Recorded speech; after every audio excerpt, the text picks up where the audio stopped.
Muy buenas noches, queridos amigos del Centro Sociocultural Babeque.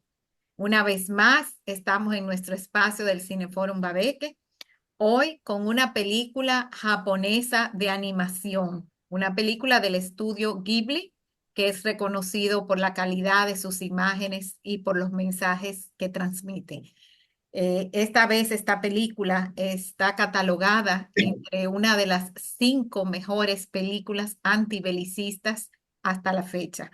Así que vamos a comentarla esta noche. A las personas que vayan a entrar a verla ya después que hayamos terminado esta grabación, eh, que sepan que probablemente va a haber spoilers porque vamos a comentar cosas que han pasado en la película. Así que recomendamos que si no han visto la película, la vean primero antes de ver esta grabación. Buenas noches, Lini Paulino, bienvenido. Buenas noches, Cecil. Bueno, hace mucho que en la introducción nos decíamos, vamos a hablar sobre una obra maestra.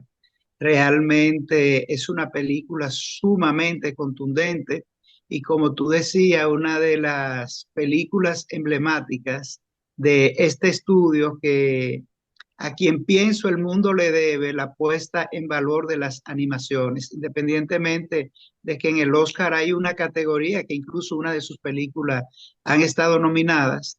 eh, es el responsable, el estudio con sus dos fundadores, incluyendo al director de esta película, a Takahata, una persona que nos conecta desde la infancia, antes de conocerlo, de reconocer que era el director. Hemos estado desde niños vinculados a sus trabajos porque fue el director de la serie animada Heidi, la niña de los Alpes, y Marco. En ambas películas encontramos, bueno, en muchos de su trabajo, el tema de la orfandad y la migración forzada, o sea, esas situaciones que generan desplazamiento, que es otro tema que hemos estado hablando en este foro en los últimos tiempos.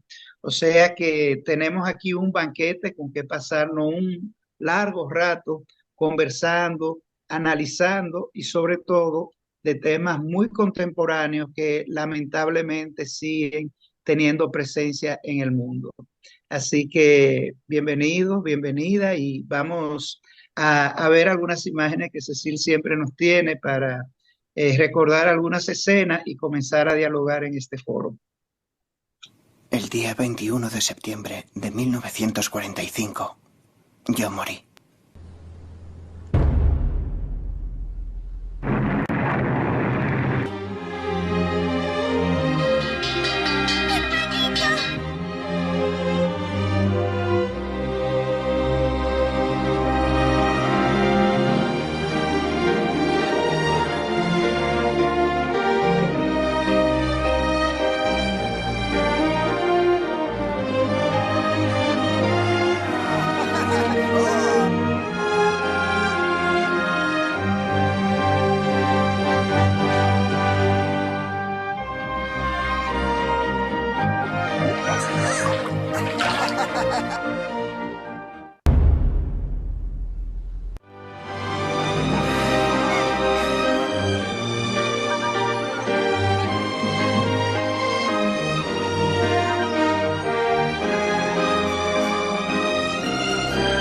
¿Por qué se mueren tan rápido las luciérnagas?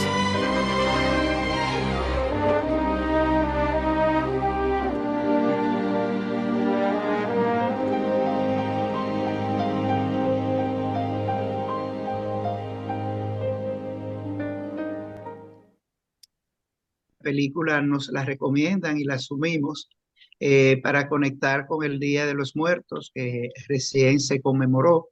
Y bueno, el tema del duelo. Quiero comenzar hablando de los diferentes tipos de duelo. Y esto es un duelo muy particular, no solo que implica de manera individual y familiar, sino un duelo masivo, colectivo, lo que son los genocidios, que vamos a ir identificando en la película.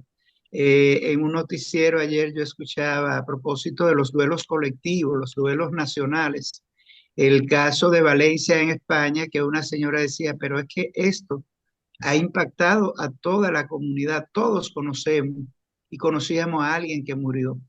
Entonces, desde esta perspectiva, conectar con el sentir de comunitario y entender el tema de la guerra, la necesidad de las campañas pacifistas y antibélicas, que de hecho el director se resistía a que la película fuera asumida como una película antibélica, eh, por razones muy personales e incluso aprovechar para decir que se basa en una novela de relatos cortos de un novelista, Nosaka, que se resistía a que fuera llevada al cine, pero cuando vio el avance, cómo iba progresando la película, se convenció, porque una de las cosas que él decía era que si era animación, tenía que garantizar que todo se sintiera lo más real posible. Y es tan real que esta película la vemos con el corazón en la boca y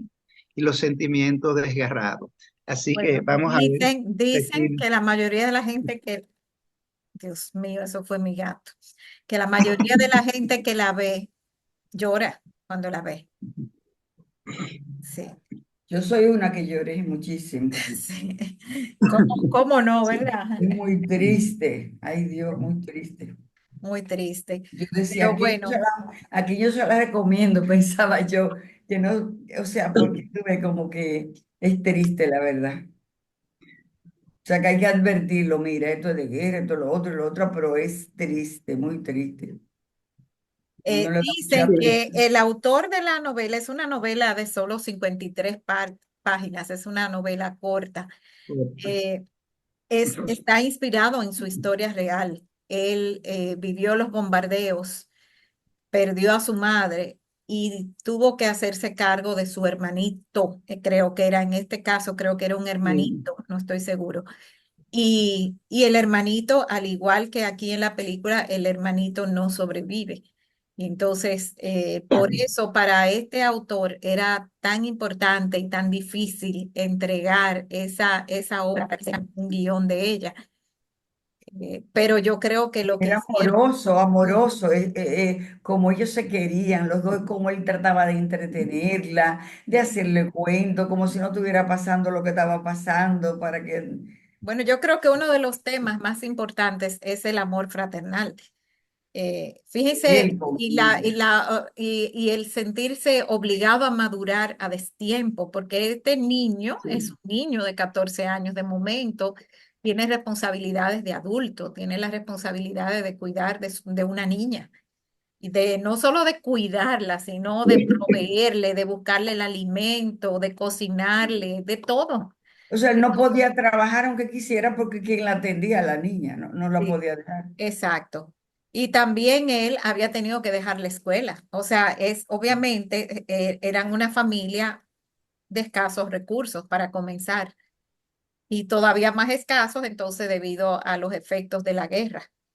Lo que A mí yo estuve tenía una pregunta, mirando, bueno, si yo te pregunto ahorita una cosa que me ajá, yo estuve pareció. mirando unas imágenes reales de los bombardeos y luego las imágenes de la animación de los bombardeos y tú lo puedes casi superponer. Tú pasas del real al animado y es que parecen una continuidad porque eran Sí, así. Entonces, lo que estuve leyendo es que, fíjense que en el momento en que empieza el bombardeo, ¿verdad? O lo que ellos piensan que es el bombardeo, ellos se agachan y para esperar la explosión, pero la explosión nunca llega.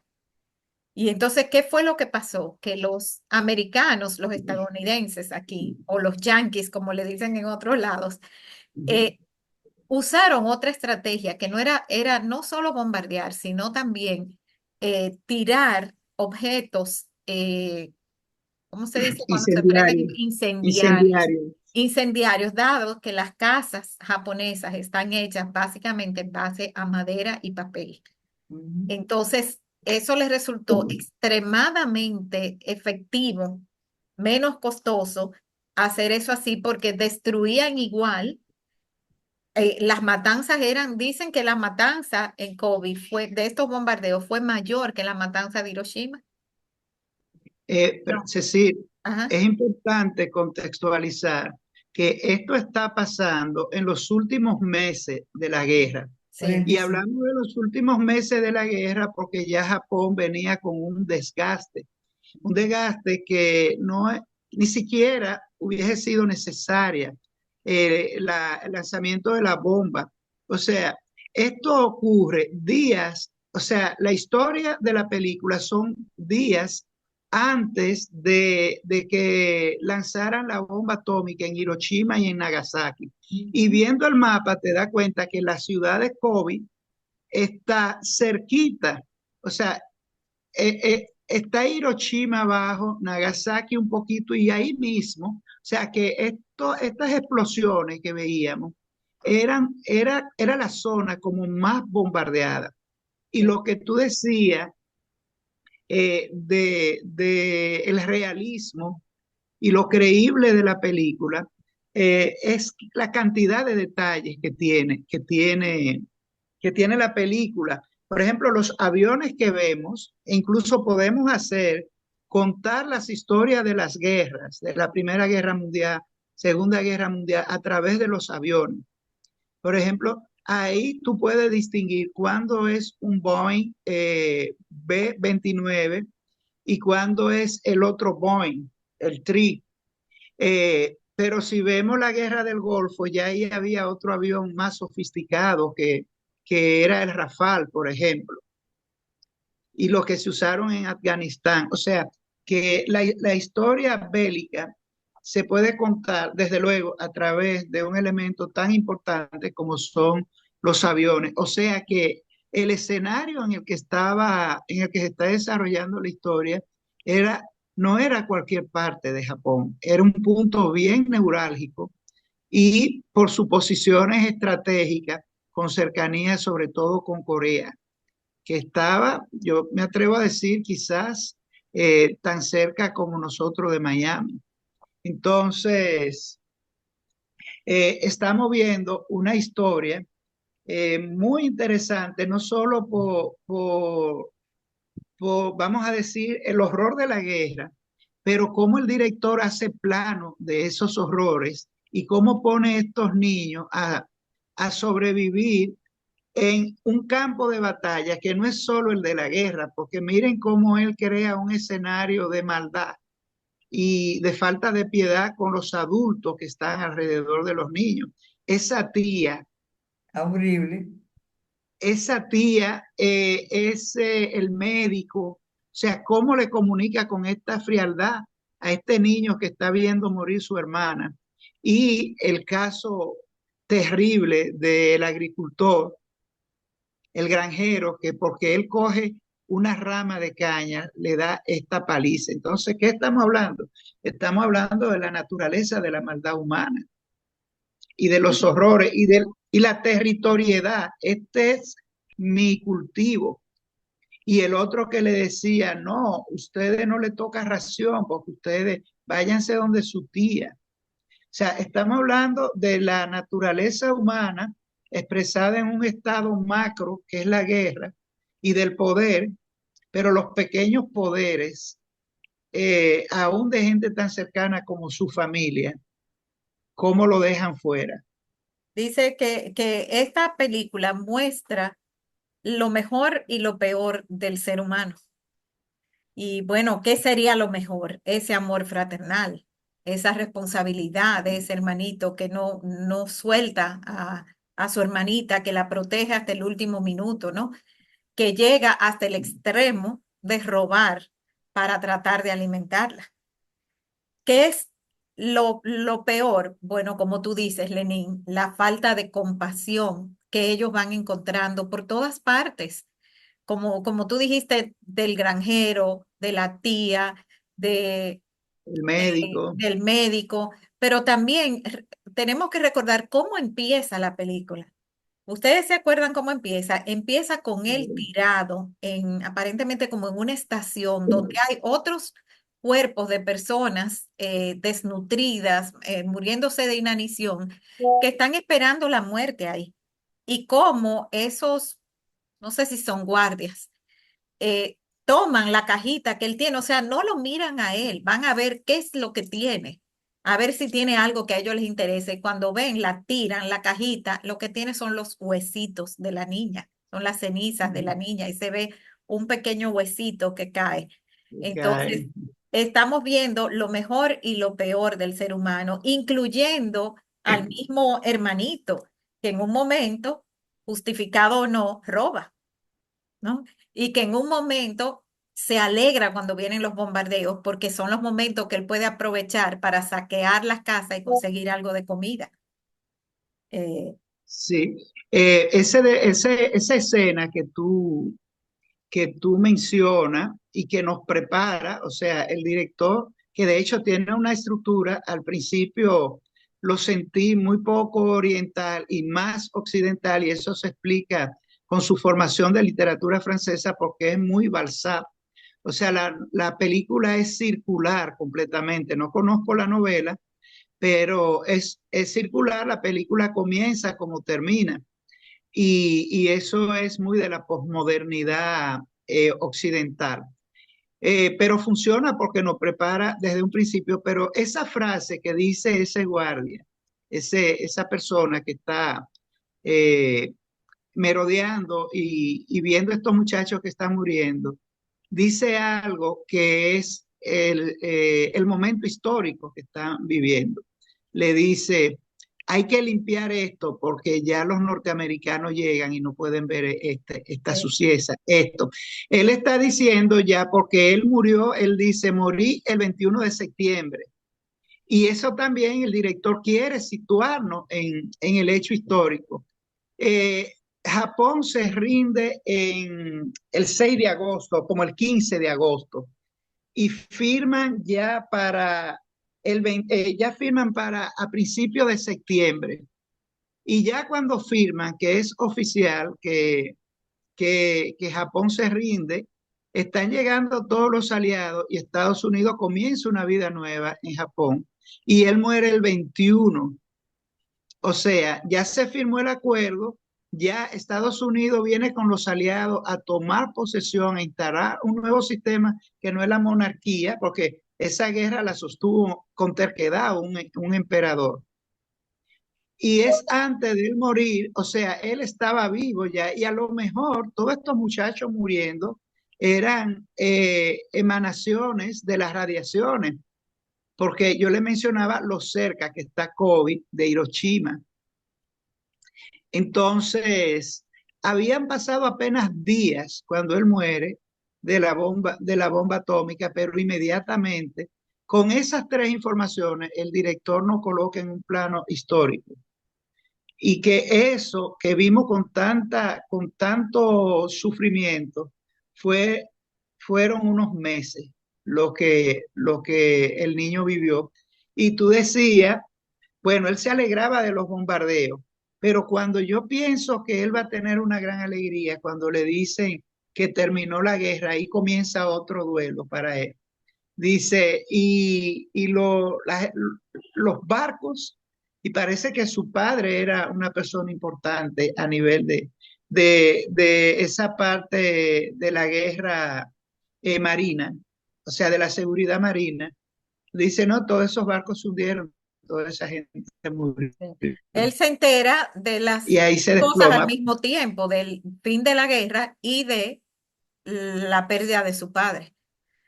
Entonces, como Sí, hablamos realmente, hay duelo de muchos tipos. Hay un duelo de la pérdida de los seres queridos, hay un duelo de la falta de comprensión, de la falta de caridad de parte de los demás hacia unos niños desamparados.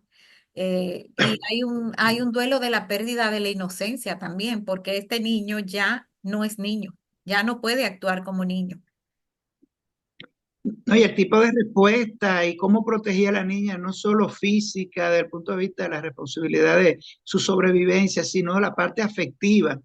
Cómo él, y eso fue una parte que me llamó mucho la atención de la película, cuando él le ha ocultado la muerte de la madre y la tía despiadada, pero ella lo dice y nunca le expresó al hermano que ya ella sabía que la madre estaba muerta.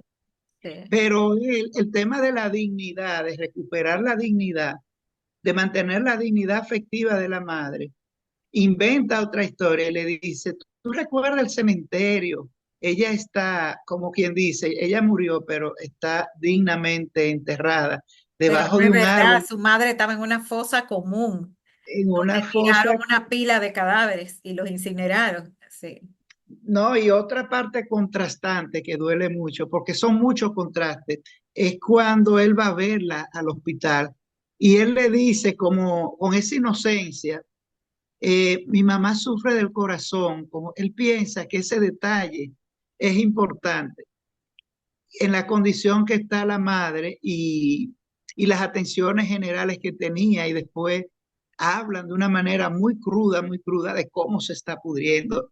Y esa parte de la simbología de las moscas, de los gusanos, de los insectos, para hablar de la muerte en vida y la vida en un tramo de la muerte. O sea, es una película de verdad demasiado conmovedora. Que es algo que nos muestra que la animación no necesariamente significa película infantil. Nosotros durante muchos años eso estaba como dividido, que la animación era para niños y las películas como las conocemos son para adultos. Pero el estudio Ghibli nos demostró que no necesariamente es así. De hecho, la película que nosotros vimos en el Cineforum el año pasado, Mi vecino Totoro, se estrenó casi paralelamente con esta y es también de Estudio Ghibli. Era esa, estaba destinada a un público más joven, más juvenil, y fue mucho más exitosa que esta película.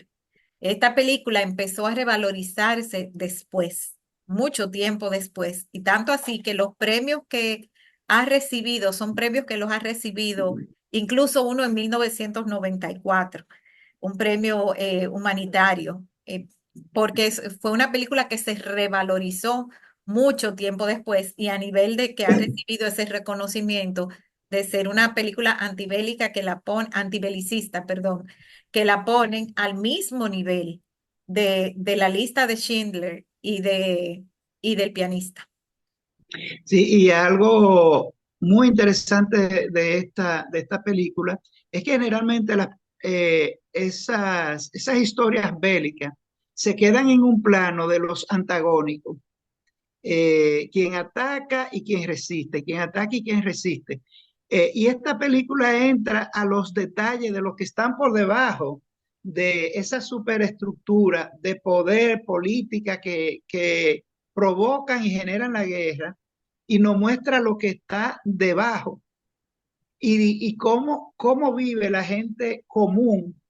O sea, los protagonistas aquí son dos personas común, quizás los menos tomados en cuenta eh, por todo, porque incluso no tienen estructura familiar, porque para este sistema, una familia era el que tenía un jefe de familia registrado incluso para recibir las provisiones. Las Y por provisiones. Y él eso no calificaba, no podía no recibir calificó. provisiones. Pero un duelo grande para ellos fue el tema de la casa, el decirle que ya la casa no está, que la casa se incendió. Sí, cuando la niñita le dice, yo no quiero vivir con la tía, yo quiero volver a casa. Y él le dice, la casa ya no existe, la casa se quemó.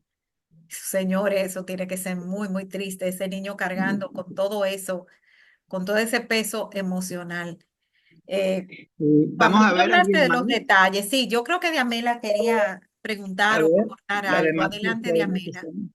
Sí, era una cosa que desde el principio como que me llamó la atención, que lo pusieron a él con ropa como de militar. Él siempre estuvo vestido como con ropa de militar. ¿Y por qué eso realmente? Mira, yo tengo entre las cosas que estuve leyendo es sobre la importancia del color en esta película. Entonces, ahí dice, cuando tú ves la gente corriendo, todos los que van vestidos de azul son mujeres, porque aparentemente es un color que se reserva para las mujeres. Y a los hombres los visten de caqui, de colores marrones y caqui. Entonces, No sé si es que por el caqui nos da la impresión de que es una ropa militar, no lo sé, pero sí es que todo lo que es varón ahí está en la paleta de colores, caqui, marrones, colores militares. Y tenía el Porque kepi están también, en tenía guerra. como kepi, era como todo militar. Yo al principio me confundía, incluso Y yo porque me pregunto, tú sabes, cuando hay guerra, por ejemplo, durante la Revolución del 65, nosotros, mis hermanos y yo y mis primos, nos moríamos por las raciones de los americanos aquí. Y cuando mi papá tenía que venir de Santiago a Santo Domingo, le intercambiaba raciones por cigarrillo para llevarnos a nosotros esas raciones. el Y queso era nosotros buenísimo. teníamos una trinchera cavada en el patio. O sea, cuando hay guerra, eso es lo que los niños viven y quizás así es que se visten, así es que juegan, no sé, porque yo no soy una niña, nunca fui una niña marimacho ni nada, pero yo jugaba a la guerra también con mis Yo hermanos. primero pensaba que No, el yo lo que papá, que era algo de la pienso, ropa del papá, pero después el papá realmente era marinero y esta ella no Bueno, era él no era marinero, él sí, era militar, pero de la Armada Marítima. No porque fuera bueno, sí, marinero, sino de la Yo Armada pensé Marítima. que el papá tendría uniforme blanco y cosas como de marinero cuando al final se sabe. Sí. Pero al principio yo pensé, bueno, se pero estará poniendo ropa del papá o no sé. Diamela, yo pienso que esa parte, tú te refieres a la escena de cuando él hace el monólogo que dice morí el 21 de septiembre, que ya él pasa a otro plano. Eso está en otro plano y su atuendo es diferente. Tanto la ropa ya vuelta tira que tenía de Sí. trajinar y esto, a la que acompaña a la niña. Yo pienso que era como una especie de traje de gala, pues realmente la gorra no era un kepi en sí, era como una gorra, como de una ropa elegante, porque ahí lo están poniendo, ya salió de todas estas crujías y está en un plano elevado, en esos tonos rosas, cálidos, el encuentro con su hermana, eh, porque de hecho él estaba muy ajeno a todo y no le interesaba nada. En un momento el vecino se lo reclama y le dice, ¿qué diría tu padre? En vez de tú estar apagando fuego, o sea, involucrándote en la guerra, en vez de estar apagando el fuego, mira lo que tú estás haciendo, robando y aprovechándote de los otros, algo así, le dice, pero es una manera de decir, tú no estás cumpliendo con el honor de todo hombre y no sé si había servicio militar obligatorio, creo que el servicio militar obligatorio surgió después de la guerra precisamente como para mantener ejércitos de tener garantía de soldados por si, lo mismo que en Corea, que todavía está eso del servicio militar obligatorio, pero no era nada de esto, él estaba indiferente, él estaba enfocado en proteger a su hermana. A la niña. Y Sí, la otra sí, cosa que horrible para mí era esa tía y todo como cuando vendían las ropas, los kimonos, todo ese tipo de cosas. Tú ves como que la comida, bueno, ya váyanse porque ustedes le están quitando comida a mis hijos que sí están trabajando, Cuando como ellos los hijos de la llegan, estaban y como reclamándole que él no estaba trabajando. Cuando ellos llegan, él llega con algunas raciones que él había escondido. No sé si recuerdan al principio de la película, sí, que la mamá se va adelante por su condición cardíaca y él se queda resguardando algunas ropas, algunas pertenencias y Sí, comida en un hoyo antes de sí. salir a esconderse de los bombardeos. Entonces, cuando él llega donde la tía, él llega con algunas raciones y ahí es bastante bienvenido. No es hasta que esas raciones se empiezan a acabar que la tía se pone ácida. Y lo otro, cómo él sacaba cosas de banco, el dinerito, el ahorro que le Porque quedaba. la mamá había dejado unos ahorritos. Y Había él, dejado unos y él ahorritos. parece que tenía entonces, bueno, ya eso es pensando uno como banquera, que él tenía, parece, cosas para poder firmar o algo, porque como que ahí se me enredaba la cosa, cómo Sí, él tenía acceso a esos fondos. sí. Bueno, yo Sí, pienso que dado que no había un hombre en la casa y que la mamá era una mujer enferma, probablemente, pero estoy, lo ¿verdad?, dejó a su El especulando. papá seguro le mandaba también dinero. Sí. bueno. De Bueno, alguna manera, tal vez la mamá se había apoyado en él como el hombrecito de la casa. Sí, Eh, no, y en ese esas amor ese tradiciones, me conmovió, la cosa más amorosa, esos dos hermanitos, y cómo jugaban, y tan bello lo que hacían la parte de las luciérnagas, eso estaba precioso. Si Eso ustedes estaba ven bien. cómo yo vi una imagen del póster original, están ellos dos con ese tono rojizo, que luego lo voy a mencionar, lo del color rojo, con ese tono rojizo y las luces que uno piensa que son luciérnagas. Sí, Dice que si con Photoshop le baja, le sube la transparencia, te darás cuenta que se ven los aviones y que no todas las exactamente. luciérnagas que ves ahí son redonditas. Hay unas que son alargadas. Entonces, ujú, ahí están mezcladas las luciérnagas reales. con las, Con con lo las que bombas, tiran. o con los proyectiles, ¿verdad? Con las bombas o los proyectiles. Los que son alargaditos son los proyectiles y los redonditos son las luciérnagas. Pero Bien. Ah, el, perdón. aparentemente ese color, el color tiene muchísima importancia. Como les dije ahorita, el azul se usa, se ve cuando se ven las mujeres, ¿no? Y uno ve ahí que hay momentos donde todo se tiñe como de rojo, de un color anaranjado. Y es normalmente cuando está la guerra en sus buenas, cuando está la muerte, Sí, cuando están los bombardeos, todo se tiñe de rojo. Pero también el rojo también no solo simboliza la muerte, sino también la vida. Y entonces uno ve que la niña está vestidita de azul porque es hembra, ¿verdad? Porque es femenina, pero tiene su muñequita con su sombrerito rojo, eso. sus mediecitas son rojas. Y uno ve que mientras todavía están más o menos bien, la niña tiene sus mediecitas puestas. Pero luego que empieza ya la niña a enfermarse, a ir perdiendo vitalidad, ya la niña no tiene las mediecitas rojas puestas. Cuando ellos recuerdan a la madre, en un momento que como que sueñan, que ven a la madre viva, la madre está vestida como de rosado y tiene una sombrilla roja, no está vestida de azul. Entonces, el color rojo ahí simboliza tanto la vida como la muerte. Y hay momentos donde ustedes ven que todo se tiñe como de caqui, ¿eh? Todo se tiñe de caqui. Ese ocre, Ellos sí. están como pálidos, él, sobre todo él, el niño. eh, Seita se llama. Sí. Sí. Bueno, yo quiero hablar de la creatividad como una forma de soluciones.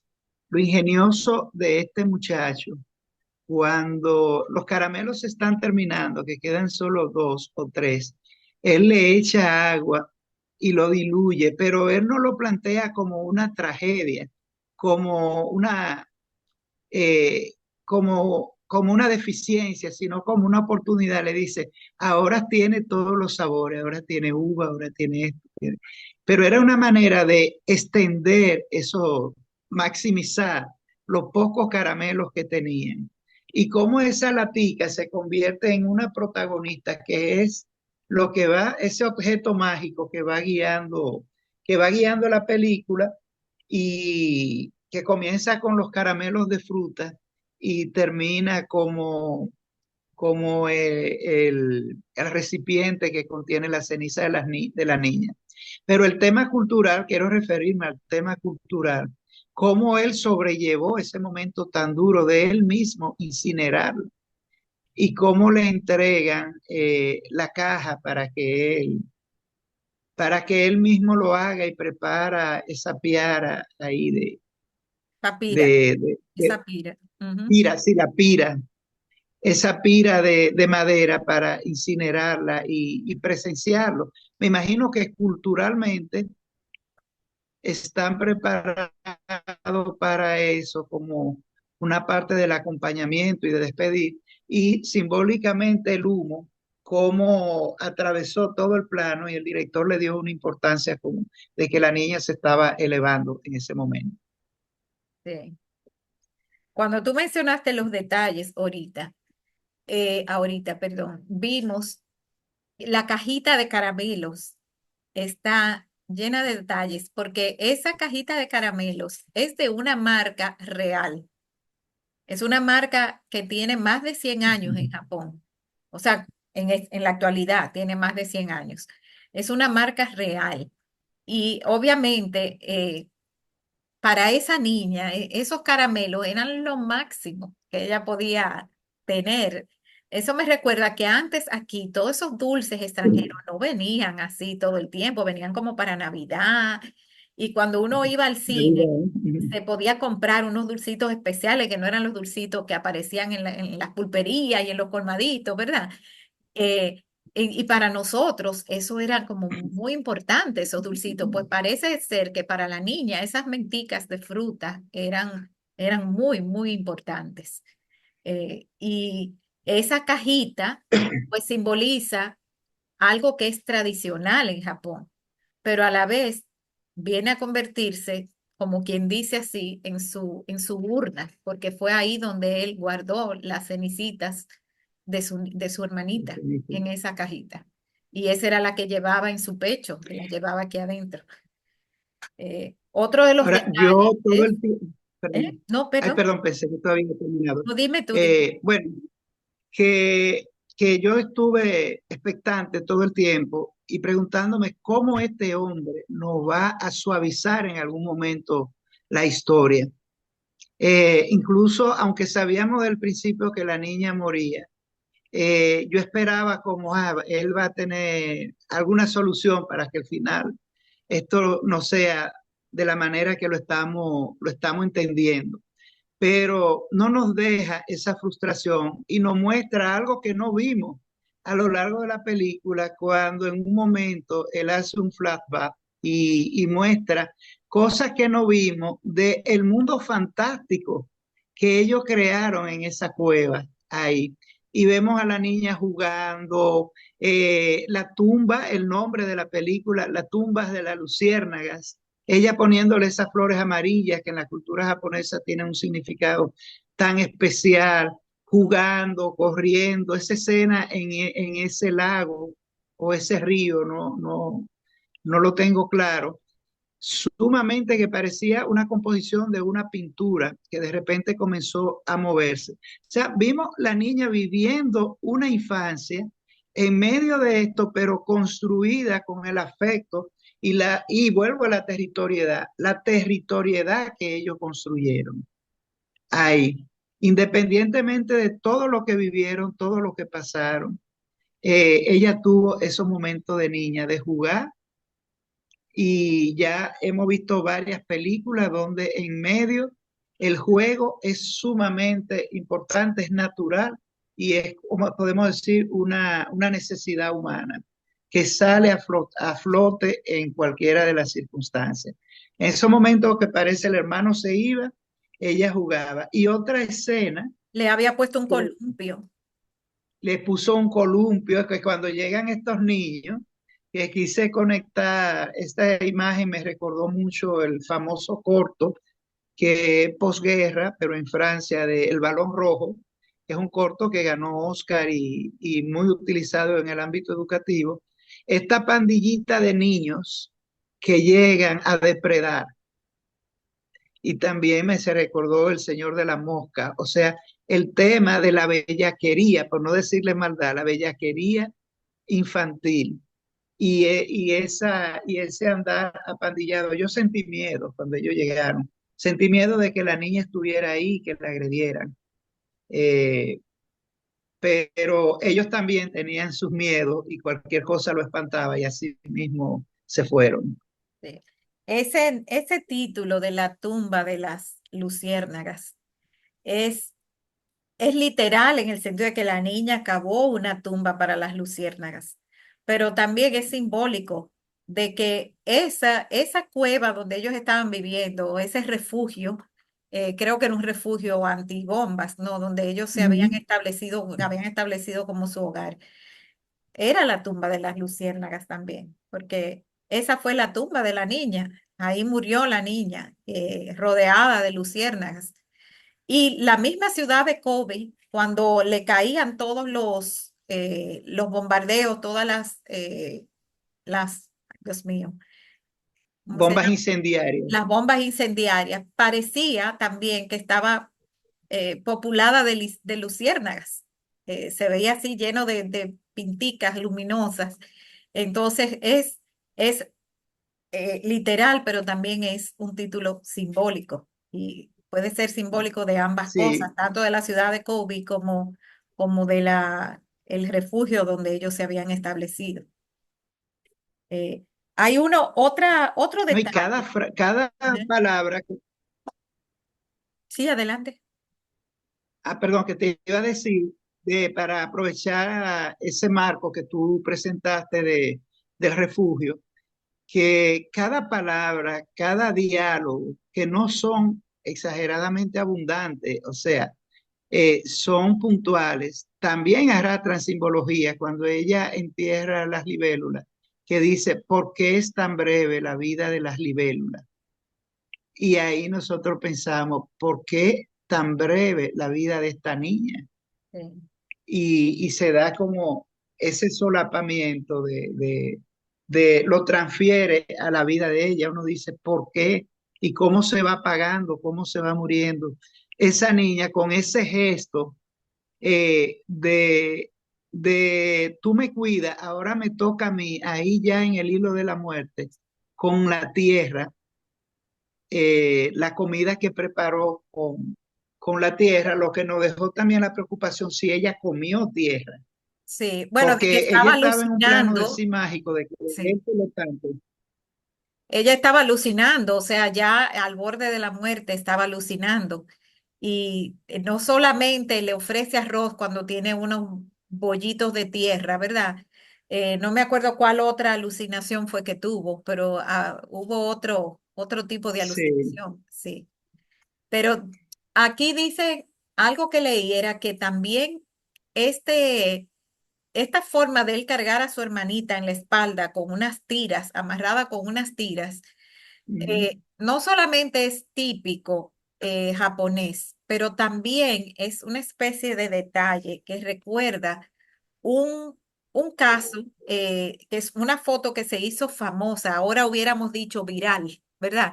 Una foto que se hizo viral de un niño japonés cargando el cadáver de su hermanito y que este americano, este estadounidense, le toma una foto y le pregunta por qué está cargando con ese peso, le dice así, ese peso muerto. Y el niño le dice, a mí no me pesa porque es mi hermano. Entonces, entendemos que la película está haciendo también una especie de paralelismo con ujú. esto, porque se ve tantas veces él cargando a su hermanita con las cintas amarradas por el pecho, ayudándose a cargarla, que no debe ser nada fácil correr entre un bombardeo con una niña a la espalda. Sí. No, y agacharse a recoger cosas como él hacía con ella, era una parte, Eh, yo decía, y ella y un perdió su muchacho que, zapatico, perdió su calitzito. Bueno, Él fue una sí, cosa tan tierna para mí, hasta hacer pipí, él con ella al lado, los dos vamos a hacer pipí. sí, sí, sí, sí, sí. O sea, era tan como humano, porque todas esas son cosas, pero lo lindo Y no, como y él el la lleva al sentido, médico y le da detalles al médico, ella también tiene un salpullido. Eh, que tenía, la verdad, sí. estaba muy malita. Oye, el entonces, en sentido de esta resiliencia, película, el sentido, perdón, Ceci, el sí, sentido de resiliencia para conectar, él le buscaba el lado, hermoseaba las situaciones. Cuando entraron al refugio, él decía, o ella en un momento decía, y por aquí está la entrada a la sala y aquí la entrada a la cocina. O sea, sí, ellos no veían un refugio, ellos estaban construyendo un hogar y Ujú. estaban extrapolando lo que habían vivido, que habían tenido. Un hogar, una casa con un papá, con una mamá, con un proyecto de vida que se expresa en los ahorros y en la espera, entre todo lo perdido, la ilusión de que el papá iba a volver, y él le decía, le escribimos, yo me mantengo escribiéndole a papá. O sea, que eso se mantenía en su memoria y ellos no se daban por perdido, no lo daban por perdido, tenían la ilusión de que iban a volver a esto y que iban a salir de esa situación. Sí, así es. También se habla de que la película muestra el orgullo japonés y parte de como de la actitud japonesa, porque fíjese que en un momento cuando viene el bombardeo, que hay gente lloriqueando, quejándose, hay uno como un campesino, creo que dice, pero lo importante es que no nos morimos, que sobrevivimos. Y eso es lo bueno, y parecía alegre, o sea, una actitud positiva ante la adversidad. Eh, Sí, bueno, perdón. sí, En la antropología de la guerra se habla que hay un contraste entre cuando un occidental, y aquí hablamos incluso los colonizadores, su fin en la guerra es aplastar, vencer. El fin de quien atacan, lo no occidental, es resistir. Y si sobreviví, si resistí, yo no gané, yo resistí, yo sobreviví, ya eso es una celebración. Eh, bueno, tenía otra cosa que conectar con esto mismo, pero se me fue el hilo. Lo que sí quiero decir, que dentro del cuidado está el tema del tratamiento de la figura humana en las animaciones de este estudio. Son tan creíbles las figuras humanas, los movimientos, las proporciones, las emociones en el rostro, esas lágrimas muy en su estilo, incluso un poco un poco como demasiado. exagerada, pero hacen su papel, porque se ve el proceso de cuando los ojos comienzan a convertirse como en un lago que se desparrama. Pero la luz, cómo se marca la luz y la sombra, que es parte de su estilo, y cómo se mueve la luz, cómo se mueve la sombra. O sea que hay una estética. Bueno, lo que quería comentar cuando hablaba del contraste entre vencer y sobrevivir, en quien ataca y quien es sometido. En Japón, uno de los libros que fue clave en la Segunda Guerra Mundial fue un texto de la antropóloga Margaret Mead, que escribió el libro que se llama El crisantemo y la espada, donde ella define la personalidad del japonés en ese contraste delicado, cuidadoso, estético, como una flor, pero con un orgullo y una fortaleza propia de la espada de un samurái. Entonces, ese libro fue muy aprovechado desde el punto de vista cultural por los estrategas que organizaron y planificaron el ataque a Japón para hacer todo el tema de los ataques que organizaron. Bueno, no sé si alguien más quiere aportar algo. Este, si no, les voy a pedir permiso para compartirles las imágenes de lo que tenemos para la semana que viene. Les recuerdo que esta exposición está abierta todavía, va a estar abierta hasta el viernes de la semana, bueno, hasta el sábado de la semana próxima. Lenin va a recibir un grupo el sábado, así que si alguien quiere unirse a esta visita guiada, pues sería muy bienvenido. Lenin, dile a qué hora será eso. Sí, bueno, vamos a recibir dos grupos, uno el viernes a las 2:30 y otro el sábado a las 11 de la mañana. Así que quien Entonces, quiera sumarse es bienvenido. si les interesa unirse a estos grupos para ver esta exposición de la mano con la guía de Lenin Paulino. Eh, el jueves a las 7:30 de la noche, jueves 7 de noviembre, vamos a tener a la filósofa e investigadora Duleidis Rodríguez Castro. Y ella nos va a hablar de genealogía afrodescendiente.